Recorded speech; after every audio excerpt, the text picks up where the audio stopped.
Hello everyone. आज का topic है जो खगोलीय दूरियां होती हैं और खगोलीय दूरियां हो गई धरती पे दूरी मापने के लिए जो मील्स होती हैं, समुद्री दूरियां होती हैं। आइए इनके बारे में समझते हैं। Understanding the astro units of length, मतलब जो खगोलीय दूरियां मापने के लिए क्या क्या यूनिट्स यूज़ की जाती हैं। एक तो होती है एस्ट्रोनॉमिकल यूनिट। एस्ट्रोनॉमिकल यूनिट क्या होती है? सन से अर्थ के बीच की दूरी को एस्ट्रोनॉमिकल यूनिट बोला जाता है। इतनी दूरी को 1 AU बोला जाता है।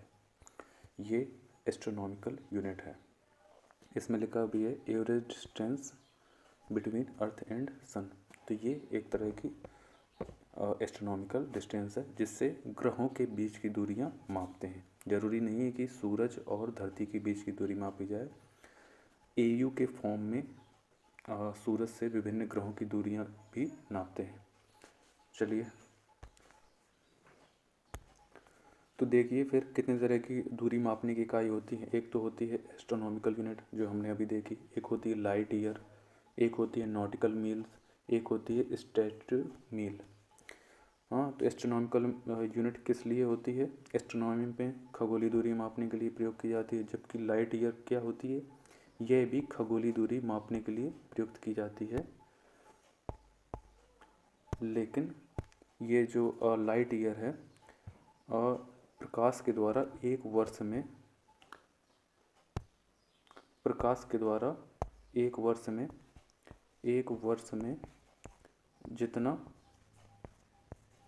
जितनी दूरी तय की जाती है।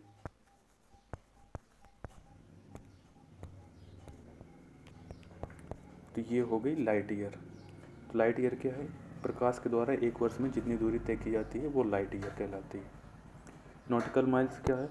नॉटिकल माइल्स है समुद्र में और स्पेस में और वायु में जो दूरी मापी जाती है उसे नॉटिकल माइल्स बोलते हैं। स्ट्यूट माइल्स क्या है?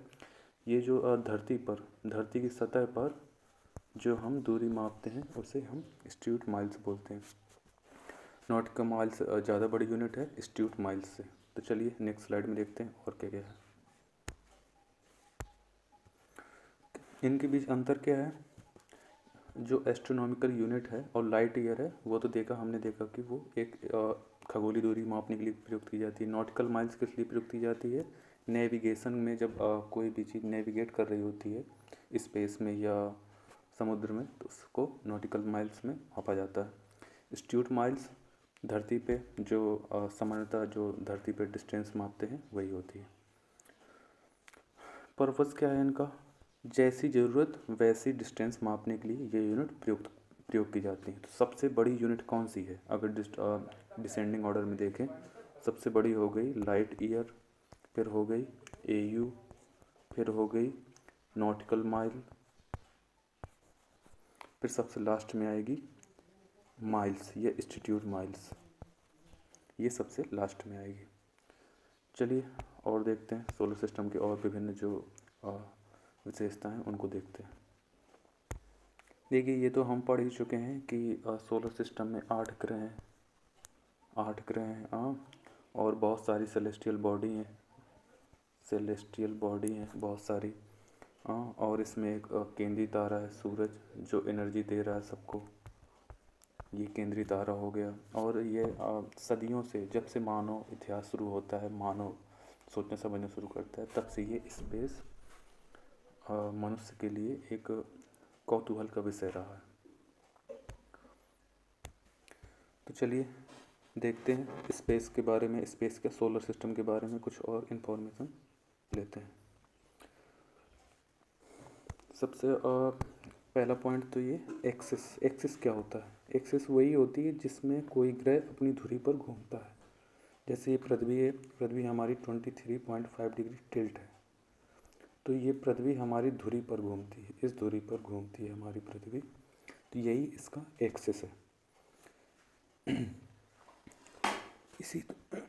इसी धुरी पर झुककर 23.5 डिग्री झुकी हुई है और वो अपने एक ऑर्बिट में सूर्य के चारों तरफ चक्कर लगाती है। अब ऑर्बिट क्या होता है? नेक्स्ट पॉइंट ऑर्बिट क्या होता है? जिस पे पृथ्वी चक्कर लगाती है। जो अंडाकार पथ है सूर्य के चारों ओर, वही एक ऑर्बिट है। अगर ये सूर्य है बीच में और ये अंडाकार पथ है, तो यही यही अंडाकार पथ ऑर्बिट कहलाता है। ये पृथ्वी का ऑर्बिट कहलाएगा। अब और चीज़ देखते हैं। तो stability of the earth axis, generally earth की एक्सिस की जो स्टेबिलिटी है वो 23.5 डिग्री के आसपास ही रहती है। अगर ये जो टिल्ट है, झुकाव है, अगर ये कम होता है, अगर ये टिल्ट झुकाव अगर कम होता है तो कूलिंग की ग्लोबल कूलिंग जैसी घटना देखी जाती है। अगर झुकाव बढ़ता है तो ग्लोबल वार्मिंग जैसी घटना पृथ्वी में देखी जाती है। चलिए नेक्स्ट स्लाइड देखते हैं।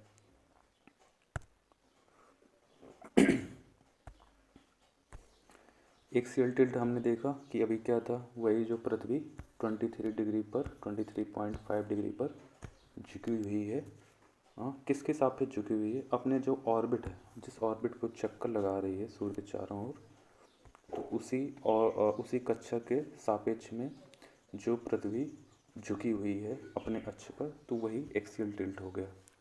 इससे क्या होता है इम्पैक्ट ऑफ, देखिए हमने अभी देखा था क्लाइमेट पे असर पड़ता है, तापमान पर असर पड़ता है। देखिए यहाँ पे लिखा है डिस्ट्रीब्यूशन ऑफ सनलाइट।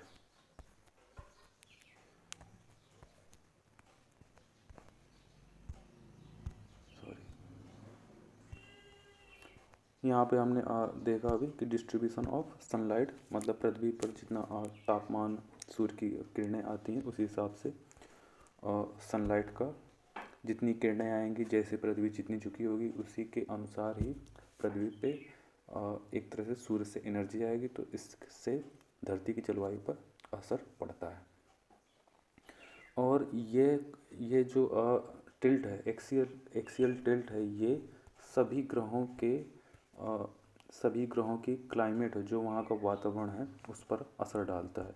ये खास बात भी है। ये सिर्फ पृथ्वी के संदर्भ में ही नहीं है, बल्कि सभी ग्रहों के संदर्भ में है कि जो भी झुके हुए हैं वो उस झुकाव के कारण उनके सरफेस पे या उनके वायुमंडल में असर पड़ता है।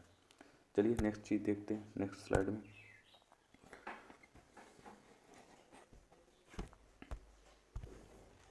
तो जो पृथ्वी पे झुकाव है, अच्छी झुकाव है, उसका नेविगेशन पर काफ़ी असर पड़ता है उस अच्छी झुकाव से। और क्या क्या है, और जो मैग्नेटिक फील्ड है उस पर भी इन दोनों का भी एक दूसरे पर असर होता है। ये जो झुकाव है पृथ्वी का और मैग्नेटिक फील्ड है, इन दोनों का भी एक दूसरे से संबंध है। और ये नेविगेशन को तो प्रभावित करते ही हैं, साथ ही वैज्ञानिक जो हैं हमारे सेलेस्टियल नेविगेशन को, जो भी पिंड हैं, खगोलीय पिंड हैं, उनके नेविगेशन को भी पृथ्वी के रेफरेंस में, पृथ्वी का जो एक्सियल टिल्ट है उसके रेफरेंस में मेज़र करते हैं।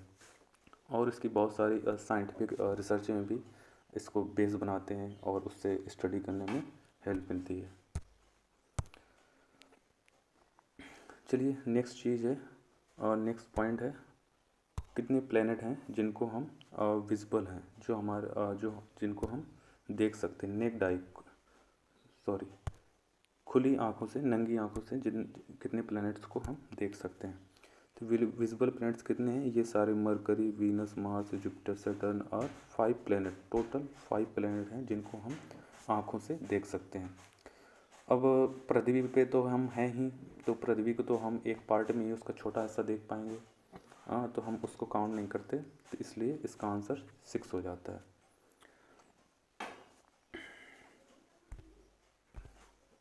जो भी प्लैनेट हैं जो हम देखते हैं, इनका एक ऐतिहासिक महत्व भी है कि जैसे पुरानी सभ्यताएं थीं, वो तारों, ग्रहों, उपग्रहों आदि के संदर्भ में अपनी बिलीव्स, धारणाएं, मान्यताएं बनाती थी, तो इसका एक ऐतिहासिक महत्व भी है। और जो खगोलविद हैं, जो एस्ट्रोनॉमर्स हैं, उनके लिए तो ये उनके लिए तो एक ये बहुत अच्छा सब्जेक्ट है, मतलब फेवरेट सब्जेक्ट है उनका, क्योंकि सारा काम तो वो ग्रहों, उपग्रहों और सोलर सिस्टम इन्हीं के बीच करते हैं, और इसके बियॉन्ड भी रिसर्च एंड डेवलपमेंट उनकी चलती रहती है। तो नेक्स्ट चीज़ देखते हैं, अब है Jovian and terrestrial planets. Jovian ग्रह कौन कौन से हैं, चलिए देखते हैं। जोवियन प्लैनेट्स क्या हैं, जो ग्रेट प्लैनेट्स हैं, जुपिटर, सैटर्न, यूरेनस, नेपच्यून, ये सारे जोवियन प्लैनेट हैं। और टेरेस्ट्रियल प्लैनेट क्या हैं, जिनकी सतह चट्टानी संरचना से निर्मित है, मरकरी, वीनस, अर्थ, मार्स, ये एक तरह के टेरेस्ट्रियल प्लैनेट हैं। और प्लैनेट्स जो ग्रह हैं उनके बीच एक डाइवर्सिटी भी पाई जाती है। कोई ग्रह लाल है, कोई नीला है, हाँ, कोई ज़्यादा झुका हुआ है, किसी की स्पीड ज़्यादा है, ऐसे भी इनके बीच आपस में डिफरेंस पाया जाता है, ये डाइवर्सिटी पाई जाती है। एक चीज़ और क्या है, इन्फीरियर प्लैनेट भी होते हैं। इन्फीरियर प्लैनेट्स वो कौन है, inferior planet mercury plus Venus inferior planet कहलाते हैं। क्योंकि जैसे हमने देखा हिस्ट्री में कि एक राजा होता है, उसके आसपास जो चाटुकारिता करते रहते हैं जो लोग, वो इन्फीरियर होते हैं, हाँ, उसके आसपास घूमते रहते हैं। तो ऐसे ही मरकरी और वीनस हैं, ये सूर्य के बहुत पास हैं, इसलिए इन्हें इन्फीरियर प्लैनेट्स बोला गया है। इन्फीरियर प्लैनेट तो हो ही गया, और जो ग्रेट प्लैनेट हैं उनको सुपीरियर प्लैनेट भी बोला जाता है। ये तो हो ही चुका है इन्फीरियर प्लैनेट, और जो ग्रेट प्लैनेट हैं उनको सुपीरियर प्लैनेट भी बोला जाता है। इन्फीरियर और सुपीरियर के बीच अंतर यही है, इन्फीरियर कौन है, जो सबसे पास है, सुपीरियर कौन है, जो जुपिटर से लेके स्टार्ट होते हैं और नेपच्यून तक जाते हैं, वही सुपीरियर प्लैनेट हैं। तो इनके बीच डिफरेंस भी है, आकार का डिस्टेंस है, उनकी जो गति है, सूर्य के चारों ओर चक्कर लगाने की उस गति में अंतर है। तो ऐसे बहुत सारे अंतर भी विद्वान हैं। तो चलिए, थैंक यू सो मच। अगर ये क्लास ठीक हो तो जुड़े रहिए @क्लब ऑफ लर्नर के साथ। चलिए, थैंक यू सो मच, और फिर मिलते हैं अगले वीडियो में।